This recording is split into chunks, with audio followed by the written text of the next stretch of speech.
কারণ তোমার পাশে অন্য কাউকে আমার একদমই সহ্য হয় না। তোমার পাশে শুধু আমি থাকি। আপনি সব কি বলছেন ভাইয়া?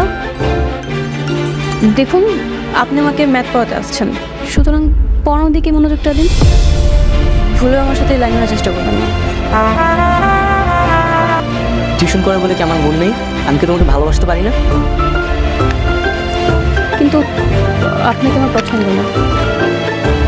তাহলে প্রথমে যখন তোমার পিছনে ঘুরছিলাম আমাকে পাত্তা দিলে কেন? তখন আমাকে না করো কেন?